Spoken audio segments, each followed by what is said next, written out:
ulo ng nagbabagang balita nitong nakaraang linggo. PNP Provincial Director nagkritikol kay Mayor Vicente B. Amante. Dinagsa ng maraming tao ang People's Day ni Congressman Loreto S. Amante. Mayora Jem Castillo suportado ang Zumba for a Cause ng Southern Tagalog Lady Eagles Club. Police Lieutenant Colonel Wilhelmino S. Saldivar Jr. ang bagong Chief of Police ng lungsod ng San Pablo.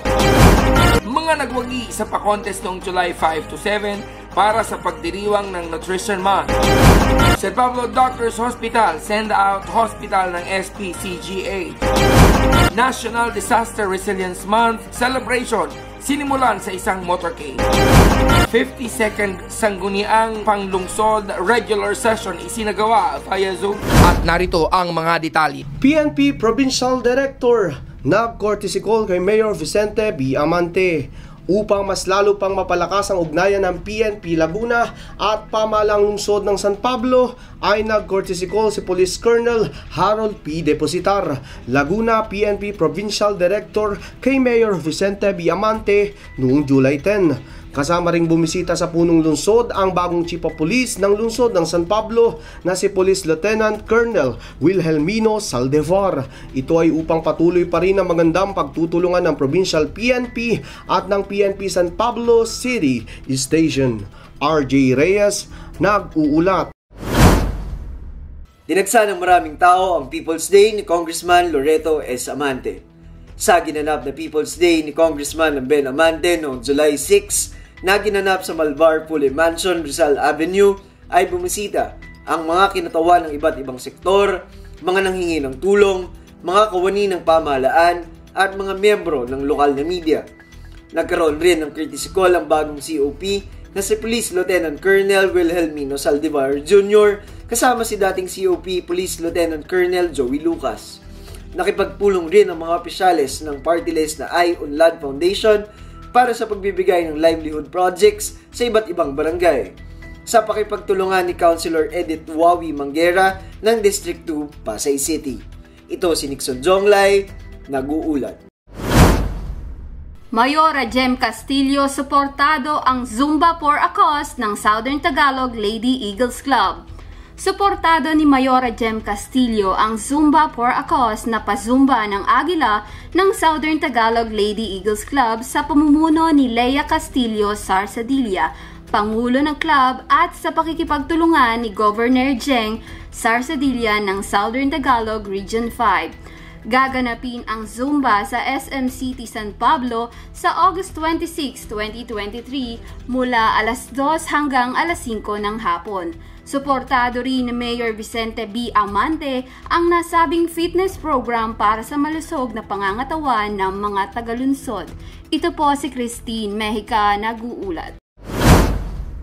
Police Lieutenant Colonel Wilhelmino S. Saldivar Jr., bagong Chief of Police ng lungsod ng San Pablo. Ang bagong Chief of Police ng lungsod ng San Pablo ay pinanganak sa Cagayan Province at nagtapos ng Philippine National Police Academy noong 2006. Napaasign siya sa Provincial Police Office sa Santa Cruz, Laguna bilang PHES personnel. Matagal din siyang nanatili sa Region 2 bilang miyembro ng 2nd Cagayan Provincial Mobile Force Company. Ilan sa mga natanggap niyang awards ay medalya ng kagalingan, medalya ng papuri, medalya ng kadakilaan, Award of Military Commendation, Medal at Military Merit Medal. Ayon kay Chief of Police, mas lalo pa niyang paigtingin ang pakikipagtulungan sa mga barangay chairman upang mapanatili ang kapayapaan sa barangay level. Pati na rin sa lokal na pamahalaan sa ilalim ng pamumuno ni Punong Lungsod Vicente B. Amante at sa tulong ni City Administrator Lare S. Amante. Rinante Cabarles, nag-uulat. Mga nagwagi sa pa-contest noong July 5 to 7 para sa pagdiriwang ng Nutrition Month. Sa pagtataguyod ng City Population Office ay matagumpay na naisagawa ang iba't ibang contest kaugnay sa pagdiriwan ng buwan ng nutrisyon na may temang healthy diet gawing affordable for all. Sa drawing contest ay tinanghal na first prize si Sam Gabriel Torres ng Santa Monica Elementary School. Second prize si Arian S. Agades ng San Pablo Central School. At third prize si Ryzen C. Gutierrez ng San Isidro Elementary School. Para naman sa fruit and vegetable carving ay nagwagi si Ryan Dale A. De Leon at Jella Alexa Abelen ng San Pablo Central School. Third, sina Julia Isabel de Villa at Miguel Andre Tan Prises ng Pag-ibig at Pag-asa Integrated School. Sa nutrition quiz contest naman ay sina Brenda Lexi B. Kaluwit ng Branza Elementary School, first place. Second, si Bien Edmer C. Fernandez ng Paaralang Pag-ibig at Pag-asa. Third, si Alain Biel Carandang ng San Gregorio Elementary School. Tumanggap ng cash prize na 3,000, 2,000 at 1,000. At gold, silver at bronze medals ang mga nagwagi. Ito po si Dean Almanza, nagbabalita. San Pablo Doctors Hospital, sent out hospital ng SPCGH. Lumagda noong June 30, 2023 sa isang Memorandum of Agreement sina Hospital Director Carlo Embrion ng San Pablo Doctors Hospital at Mayor Vicente B. Amante para sa San Pablo City General Hospital upang maging send-out hospital ang SPDH sa mga medical services na hindi available sa SPCGH. Ang mga serbisyong ito ay mga laboratory exams, X-ray, ultrasound, CT scan at 2D echo.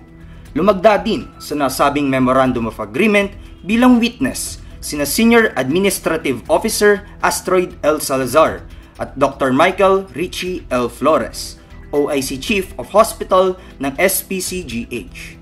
Cedric Carandang, nagbabalita. National Disaster Resilience Month celebration sinimulan sa isang motorcade. Sa atas ni Mayor at CDRMC Chairman Vicente B. Amante, pinangunahan ng City Disaster Risk Reduction Office sa pamumuno ni Assistant City Disaster Risk and Management Officer Vanessa T. Reyes ang isang motorcade noong July 6. Ito ay upang pasimulan ang pagdiriwang ng National Disaster Resilience Month na may temang Bidang Pilipino, Building a Stronger Filipino, Well-being Toward Disaster Resilience. Nakaisa rito ang mahigit 63 na sasakyan na dinuluhan ng iba't ibang ahensya ng lokal at national agencies at NGOs. Layunin na aktibidad na ito na mapalawak ang awareness ng mga mamamayan ng lungsod sa National Disaster Resilience. Ito si Angelo Rojas, nag-uulat. 50 seconds ang una ang panunsod regular session isinagawa via Zoom. Sa pamumuno ni Vice Mayor Justin G. Culago bilang presiding officer ng Sangguniang Panunsod ay isinagawa ang 52nd regular session noong July 10, 2023 via Zoom. Ang mga MOA na inapurbahan ay ang Deed of Donation ng pamahalang lungsod sa PNP, Aquaculture, Agri-Fishery Program ng Del Remedio National High School at Clinical Trial ni Dr. Maria Rosario Capiding, Pediatrician at Medical Researcher ng Tropical Disease Foundation. Pinagtibay rin ang 4 na barangay budget ng mga barangay 7C, 3B, Dolores at San Mateo. Joe Marilat, nag-uulat. City Cooperatives Office dumalo sa quarterly meeting ng Liga ng mga Cooperative Development Officers sa Pilipinas Region 4A noong July 6 sa El Shalito Hotel, Barangay Pulong, Santa Cruz, City of Santa Rosa, Laguna. Fitz Center, San Pablo, weekly price monitoring ng mga kawani ng Office of the City Agriculturist sa mga selected agri-fishery commodities sa San Pablo Public Market. San Pablo City Police Station nagsagawa ng Oplan Sita at Compact 4 sa Barangay San Antonio 2 noong July 10. Nagsagawa ng Tapat Ko Linis Ko sa San Pablo City Custodial Facility sa Barangay 5B. CDRRMO San Pablo nagpulong para sa paghahanda sa mga isasagawang proyekto para sa selebrasyon ng National Disasters Resilience Month tulad ng tree growing activity, mall exhibits, poster making contests at Rescue MARCH. San Pablo City Fire Station paalala ng BFP San Pablo City na bumuo ng mga escape plan sa iba't ibang bahagi ng inyong bahay. Maghanda ng kagamitan sa mga gusali at magtalaga ng meeting place kung sakaling may sunog o iba pang emergencies. Matagumpay na pagsasagawa ng fire drills at comprehensive seminars sa mga employees ng Entrepreneur Bank, Novo Jeans at Shirts Store, Grant Institute of Trade and Technology at Ultimart Shopping Plaza. Pamantasan ng lungsod ng San Pablo, paglagda sa Memorandum of Understanding sa pagitan ng PLSP Graduate School at Kalayaan, Laguna para sa Advanced Studies in Public Administration ng kanilang mga local government officials at employees. 20 estudyante kabilang ang Vice Mayor, councilors at government employees ng Kalayaan LGU ang agarang nag-enroll sa PLSP para sa Master in Public Administration Program sa pamamagitan ng Off-Campus Extension Scheme. Peso San Pablo, nangangailangan ang First Sumiden Circuits ng Cost Accounting Specialist, MIS Assistant, Production Line Leader, Production Supervisor, Senior Process Engineer, Accounting Associate, Chemist at Compliance Officer. Kaya magtungo lamang sa Peso Office sa 4th floor, 8-story building, City Hall Compound para sa impormasyon ukol dito. Narito ang ilang mga kaganapan sa mga barangay sa lungsod ng San Pablo. Mula sa BIO Bagong Bayan, PhilHealth validation para sa ating mga senior citizen at mga indigent member katuwang si Chairman Robert Dizon at buong sangguniang barangay, City Health Office, PhilHealth staff at barangay health worker na ginanap sa multipurpose hall. Oplan linis, paglalagay ng hams at pagpupulay ng mga puno sa Jater Street sa Doña Maria Village Phase 2 sa pamumuno ni Chairman Robert Dizon at PBSO sa pangunguna ni Chief Raul Vitales, Barangay Admin Ronald Manaloto at mga tanod. Upang mapag-usapan ang mga isasagawang proyekto sa barangay ay nagsagawa ng regular session sa pamumuno ni Chairman Robert Dizon kasama ang buong sanggunian.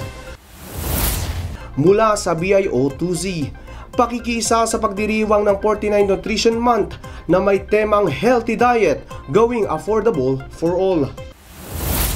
Mula sa BIO2D, ginawaran ng Cluster 6 BAUC and Co-BAUC Certificate of Commendation noong July 10, 2023 mula sa PNP San Pablo City sa pamumuno ni Chief of Police Wilhelmino Saldivar Jr. kasama si Police Staff Sergeant Lorena Gaspar. Mula sa BIO2E, pagsasagawa ng regular na cleanup drives sa barangay. Mula sa BIO3B, pagsasagawa ng monthly feeding program sa pamumuno ni Chairman Ruben Botak Pascua, katuwang ang mga kagawad, tanod, BNS at mga volunteers. Mula sa BIO4A, nagpahayag din ng pagsuporta para sa pagdiriwang ng 49 Nutrition Month ang nasabing barangay. Mula sa BIO5B, weekly cleanup drive isinagawa sa barangay. Mula sa BIO5C, pagroronda at foot patrolling ng sangguniang barangay at mga BPSO. Child Development Center Parade bilang pagdiriwang ng 49 Nutrition Month. Mula sa BIO6B, Barangay Anti-Rabies Vaccination, matagumpay na isinagawa. Monthly tree planting at cleanup drive activity sa kahabaan ng F. Marino Street at Mabini Extension sa pamumuno ni Chairman Jeje Abiñante, Kagawad Julian Pangan, Roel Echage, Mike Lising at Chief Tanod Marian Caraballo at Tanod Ralph Palencia. Mula sa BIO Dolores, tree planting at weekly cleanup drives sa Purok 2 sa pangunguna ni Chairman Fred Espiritu at ng sangguniang barangay. Mula sa BIO San Diego, patuloy ang pagsasagawa ng pagroronda sa bawat purok ng barangay upang masiguro ang katahimikan at seguridad sa pangunguna ni Chairman Jeric Cagite, katuwang ang mga BPSO na sina Chief Felipe Batralo, Deputy Efren De Villa at members Edwin De Chavez, Joel Punsalan, Romeo Tabora at Joseph Mendoza. Weekly cleanup drive sa Purok 3 sa pangunguna ni Chairman Jeric Cagite, katuwang sina Kagawad Regan Caperina, Mary Grace Contemplacion, Mario Estebal, Christian Magtibay, SK Chairperson Eileen De Choso at mga BPSO. Mula sa BIO San Gabriel, libre tuli handog ng Apo Alpha Sigma Alumni Association San Pablo at sa pakikipagtulungan ng sangguniang barangay sa pamumuno ni Chairman Efren Hanolino. Mula sa BIO San Isidro, Nutrition Month Parade ng San Isidro Daycare Center sa pagdiriwang ng 49 Nutrition Month. Mula sa BIO San Joaquin, Nagsagawa ng monthly meeting ang samahan ng nakatatanda sa pamumuno ng kanilang Pangulo na si Elsa Bendiola sa pakikiisa ni Chairwoman Cristina Samsaman at Sangguniang Barangay. Mula sa BIO San Lorenzo, mahigit kumulang sa 100 katao ang nabigyan ng tulong sa isinagawang optical mission noong July 6 sa pagtataguyod ni na Councilor Carmela Acevedo, Chairman Ronaldo Flores at buong Sangguniang Barangay. Mula sa BIO San Lucas 1, declogging at repair ng kanal sa Purok 4 sa pangunguna ni Kagawad Benny Manalo at Noel M. Ralino at Barangay Tanod sa pamumuno ni Hepe Frederick Del Barrio. Pagsasagawa ng tree planting program sa pakikipagtulungan ng mga miyembro ng BPSO. Upang manatiling updated sa mga kaganapan at anunsyo sa ating bayan, tutok lamang sa City Information Office. Palaging pakatatandaan na ang lokal na pamahalaan sa pamumuno ng ating punong lungsod, Vicente B. Amante, ay laging bukas at handang maglingkod para sa lahat. Hanggang sa susunod na linggo,